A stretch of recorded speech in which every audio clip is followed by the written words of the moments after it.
Bonjour, bonsoir, voici l'histoire. La rédaction, un livre d'Antonio Scarmetta, illustré par Alfonso Ruano, traduit de l'espagnol chilien par Marianne Millon, aux éditions Syros. Le jour de son anniversaire, Pedro reçut un ballon. Il protesta, parce qu'il en voulait un en cuir blanc et noir comme ceux dans lesquels tapaient les footballeurs professionnels. Celui-ci en plastique lui semblait trop léger. Si je veux marquer un but avec la tête, le ballon s'envole. Il est tellement léger qu'on dirait un oiseau. Tant mieux, lui dit son père. Comme ça, tu n'auras pas mal à la tête. Et il lui fit signe de se taire d'un geste de la main parce qu'il voulait écouter la radio. Depuis un mois, les rues s'étaient remplies de militaires. Et Pedro avait remarqué que son papa s'asseyait tous les soirs dans son fauteuil préféré, relevait l'antenne de l'appareil vert et écoutait attentivement des nouvelles qui arrivaient de très loin. Parfois des amis venaient, ils s'allongeaient par terre, fumaient comme des pompiers et tendaient l'oreille vers le récepteur. Pedro demanda à sa maman : « Pourquoi est-ce que vous écoutez toujours cette radio pleine de bruit ? » ?»« Parce que ce qu'elle dit est intéressant. »« Qu'est-ce qu'elle dit ? » ?»« Des choses sur nous, sur notre pays. »« Quelles choses ? » ?»« Des choses qui arrivent. » « Et pourquoi est-ce qu'on entend aussi mal ? La voix vient de très loin. » Et Pedro, ensommeillé, se penchait à la fenêtre en essayant de deviner de quelle lointaine colline pouvait bien venir la voix de la radio. En octobre, Pedro fut la vedette des matchs de football du quartier. Il jouait dans une rue bordée de grands arbres. Et il était presque aussi délicieux de courir sous leur ombre que de nager dans la rivière en été. Les murmures des feuilles donnaient à Pedro l'impression d'être dans un stade couvert d'un toit qui l'ovationnait quand il recevait une bonne passe de Daniel, le fils de l'épicier. Il se glissait alors, comme Pelé, entre les géants de la défense et shootait droit dans la cage pour marquer un but. « But !» criait Pedro, et il courait prendre dans ses bras ceux de son équipe qui le soulevaient en l'air parce que bien que Pedro eût déjà 9 ans, il était petit et léger. C'était pour cela que tout le monde l'appelait Petit. « Pourquoi est-ce que tu es si petit ?» lui demandait-on parfois pour l'embêter. « Parce que mon papa est petit et que ma maman est petite. Et sûrement aussi ton grand-père et ta grand-mère, parce que tu es super petit. Je suis petit mais intelligent et rapide. Chez toi, la seule chose rapide, c'est la langue. » Un jour, Pedro amorça une avancée rapide sur la gauche, là où aurait dû se trouver le drapeau du corner, s'il y avait eu un vrai stade de foot au lieu de la rue en terre battue du quartier. Il arriva devant Daniel qui gardait les buts, feignit d'avancer d'un mouvement de la taille, endormit le ballon entre ses pieds, le souleva au-dessus de Daniel qui s'était déjà lancé et le fit passer doucement entre les deux pierres qui servaient de but. « But !» cria Pedro, et il courut vers le milieu du stade en attendant que ses amis le prennent dans leurs bras. Mais cette fois, personne ne bougea. Ils étaient tous figés, regardant vers l'épicerie. Des fenêtres s'ouvrirent, des gens apparurent, le regard dirigé sur le coin de la rue. Des portes claquèrent. Alors Pedro vit 2 hommes emmener de force le père de Daniel, tandis que plusieurs soldats le tenaient en joue à la mitraillette. Quand Daniel voulut s'approcher, l'un des hommes le retint, en lui posant la main sur la poitrine. « Doucement, » lui dit-il. Don Daniel regarda son fils. « Surveille bien la boutique. » Au moment où les hommes le poussaient vers la Jeep, il voulut porter la main à une poche et un soldat leva immédiatement sa mitraillette. « Attention !» cria-t-il. Don Daniel dit : « Je voulais donner les clés au petit. » L'un des hommes le prit par le bras. « Je m'en occupe. » Le soldat palpa le pantalon du prisonnier et il se produisit un bruit métallique. Il introduisit la main dans la poche et en sortit les clés. Daniel les attrapa en l'air. La Jeep partit et les mères se précipitèrent dans la rue, prirent leurs enfants par le col et les emmenèrent à la maison. Pedro resta près de Daniel dans la poussière que souleva la Jeep en partant. « Pourquoi est-ce qu'ils l'ont emmené ?» Daniel plongea les mains dans ses poches et serra les clés. « Mon papa est contre la dictature. » Pedro avait déjà entendu ces mots. La radio les prononçait le soir très souvent, mais il ne savait pas très bien ce qu'ils signifiaient. « Qu'est-ce que ça veut dire ?» Daniel regarda la rue déserte et murmura comme en secret. « Qu'ils veulent que le pays soit libre, que les militaires quittent le gouvernement. » « Et c'est pour ça que les soldats les arrêtent ?» demanda Pedro. « Je crois. »« Qu'est-ce que tu vas faire ?»« Je ne sais pas. » Un voisin s'approcha de Daniel et lui passa la main dans les cheveux. « Je vais t'aider à fermer, lui dit-il. » Pedro s'éloigna en tapant dans le ballon et comme il n'y avait personne avec qui jouer dans la rue, il courut à l'autre bout pour attendre le car qui allait ramener son papa du travail. Quand il arriva, Pedro le prit dans ses bras et son papa se pencha pour l'embrasser. « Ta maman n'est pas encore rentrée ?»« Non, » dit Pedro. « Tu as joué longtemps ? » ?»« Assez. » Il sentit la main de son papa lui caresser la tête et la serrer contre sa chemise. « Des soldats sont venus et ils ont emmené le papa de Daniel. »« Je sais, » dit son père. « Et comment ? On m'a prévenu au téléphone. Daniel est devenu le patron de l'épicerie. Maintenant, il me donnera peut-être des bonbons, dit Pedro. Je ne crois pas. Ils l'ont emmené dans une Jeep comme celle qu'on voit dans les films. Son père ne dit rien. Il respira profondément et regarda la rue avec tristesse. Bien qu'il fît encore jour, il n'y avait que des hommes qui rentraient lentement du travail. « Tu crois qu'il va passer à la télévision ?» demanda Pedro. « Qui ?» demanda son père. « Don Daniel. »« Non. » Ce soir-là, ils se mirent tous les trois à table, et bien que personne ne lui ordonnât de se taire, Pedro n'ouvrit pas la bouche. Ses parents mangeaient en silence. Soudain, sa mère se mit à pleurer sans bruit. « Pourquoi est-ce que maman pleure ?» demanda Pedro.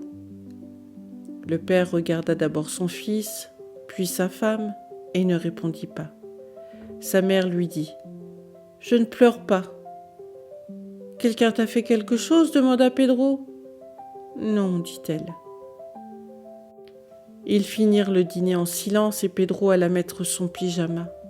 Quand il revint dans le séjour, ses parents se tenaient serrés dans le fauteuil, l'oreille tout près de la radio, qui émettait des sons étranges, encore plus confus que d'habitude parce que le volume était très bas. Devinant presque que son papa allait porter un doigt à sa bouche pour le faire taire, Pedro demanda rapidement « Papa, tu es contre la dictature ?» L'homme regarda son fils, puis sa femme, et tous deux le regardèrent à leur tour. Alors le père baissa et releva lentement la tête en acquiesçant. « Toi aussi, ils vont t'emmener en prison ?» demanda Pedro. « Non, dit son père. »« Comment est-ce que tu le sais ?» demanda l'enfant. « Tu me portes bonheur, petit, » répondit-il en souriant. Pedro s'appuya contre l'embrasure de la porte, heureux qu'on ne l'envoie pas se coucher comme d'autres fois. Il écouta attentivement la radio en essayant de comprendre. Quand la radio dit « la dictature militaire », Pedro sentit tout ce qui trottait séparément dans sa tête se rassembler comme un puzzle. « Papa, demanda-t-il alors, moi aussi je suis contre la dictature ?» Le père regarda sa femme, comme si la réponse avait été écrite dans ses yeux. La maman se gratta la joue d'un air amusé. « On ne peut pas dire ça, répondit-elle. « Pourquoi ?» demanda Pedro. « Les enfants ne sont contre rien. Les enfants sont simplement des enfants. Les enfants de ton âge doivent aller à l'école, beaucoup travailler, jouer et être gentils avec leurs parents, dit sa maman. » Chaque fois qu'on disait des phrases longues comme celle-ci à Pedro, il se taisait. Mais cette fois, le regard fixé sur la radio, il répondit. « Bon, mais si le papa de Daniel est prisonnier, Daniel ne pourra plus aller à l'école. »« Va te coucher, petit, » lui dit son papa. Le lendemain, Pedro mangea 2 tartines de confiture, se débarbouilla et partit à toute vitesse à l'école pour ne pas arriver une nouvelle fois en retard. En chemin, il découvrit un cerf-volant bleu pris dans les branches d'un arbre. Mais il eut beau sauter encore, il n'y eut pas moyen de le récupérer.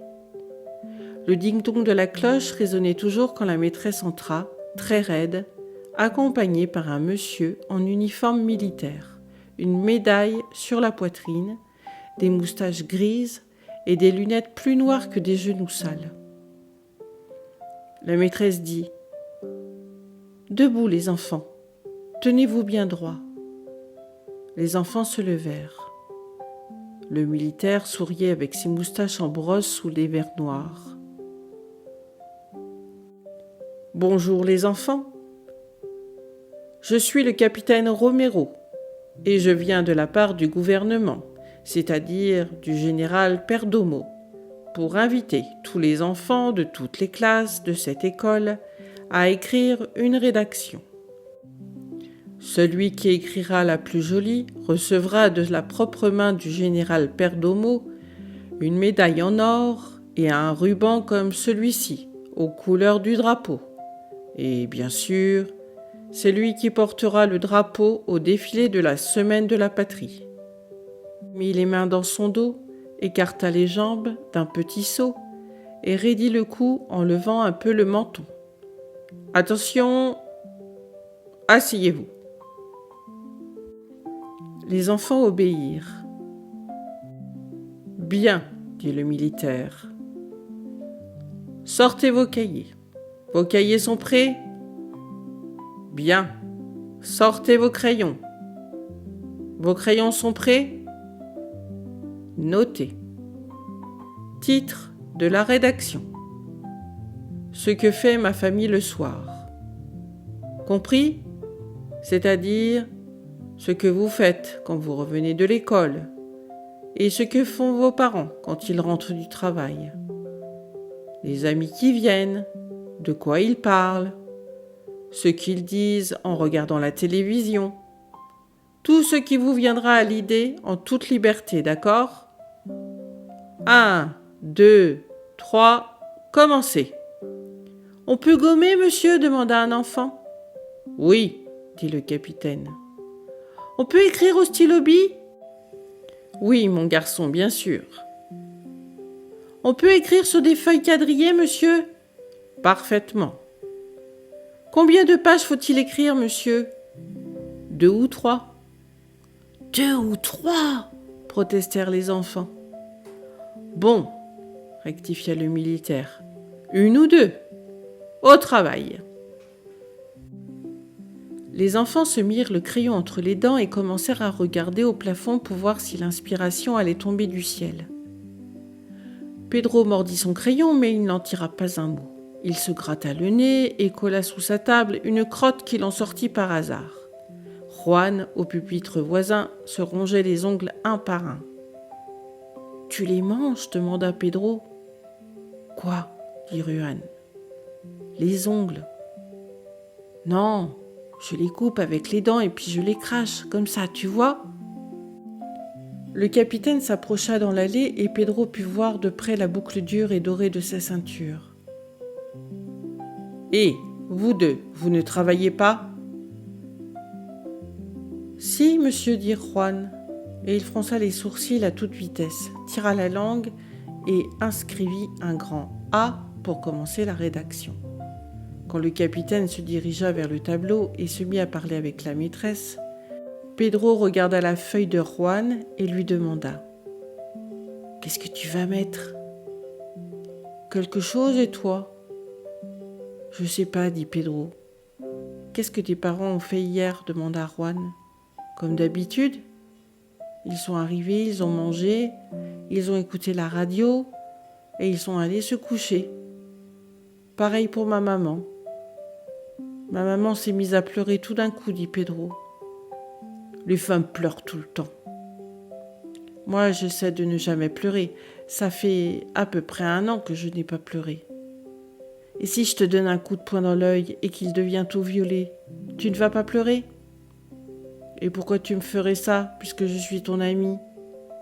Bon, c'est vrai, je le ferai pas. Ils mirent tous les deux le crayon dans la bouche et regardèrent l'ampoule éteinte et les ombres sur les murs, et se sentirent la tête vide, comme une tirelire sans argent. Pedro s'approcha de Juan et lui murmura à l'oreille. « Tu es contre la dictature ?» Juan vérifia où se trouvait le capitaine et se pencha vers Pedro. « Bien sûr, idiot !»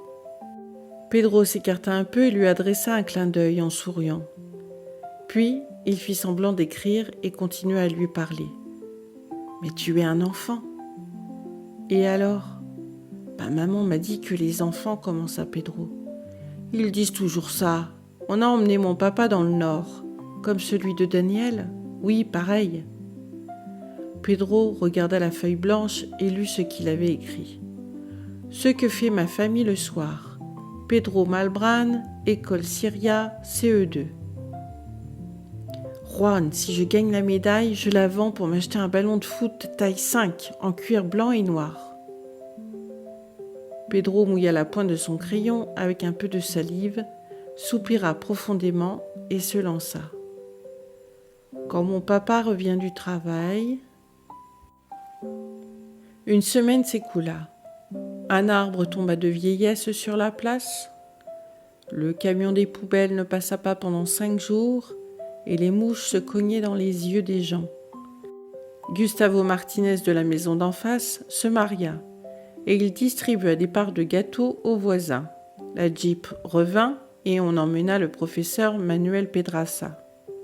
Le curé ne voulut pas dire la messe du dimanche. Sur le mur de l'école apparut le mot « résistance ». Daniel recommença à jouer au foot et marqua un but avec la tête et un autre de dos. Le prix des glaces augmenta et Mathilde Shep, quand elle eut 9 ans, demanda à Pedro de l'embrasser sur la bouche. « Tu es folle !» lui cria Pedro. Après cette semaine, il y en eut un autre.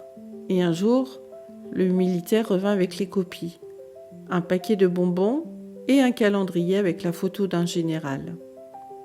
« Mes chers amis, leur dit-il, vous avez fait de très jolies rédactions. Elles nous ont beaucoup plu à nous, les militaires. Et au nom de mes collègues et du général Perdomo, je dois vous féliciter très sincèrement. La médaille d'or ne revient pas à votre classe, mais à une autre, à un autre élève. Mais pour récompenser vos travaux sympathiques, je vais donner à chacun d'entre vous un bonbon. Sa rédaction avec une appréciation et ce calendrier avec la photo de notre chef. » Pedro mangea le bonbon sur le chemin de la maison. Et ce soir-là, au dîner, il raconta à son papa. « À l'école, on nous a fait faire une rédaction. » « Sur quoi ?» demanda son père en mangeant sa soupe. « Ce que fait ma famille le soir. » Son papa laissa tomber sa cuillère dans son assiette et une goutte de soupe gicla sur la nappe. Il regarda la maman. « Et qu'est-ce que tu as écrit, mon petit ?» demanda-t-elle. Pedro quitta la table pour aller chercher son cahier. « Vous voulez que je vous la lise ? Le capitaine m'a félicité. » Et il leur montra l'endroit où le capitaine avait écrit à l'encre verte « Bravo, je te félicite. » « Le capitaine ? Quel capitaine ?» cria son papa. « Celui qui nous a fait faire la rédaction. » Ses parents échangèrent un nouveau regard et Pedro commença à lire. « École Syria CE2. Son papa l'interrompit. Oui, d'accord, mais lis directement ta rédaction, tu veux bien ? Oui, d'accord, mais lis directement ta rédaction, tu veux bien ? Et pendant que ses parents écoutaient attentivement, Pedro lut. Quand mon papa revient du travail, je vais l'attendre à l'arrêt d'autobus. Des fois, ma maman est à la maison et quand il arrive, elle dit à mon papa : « Comment ça va ?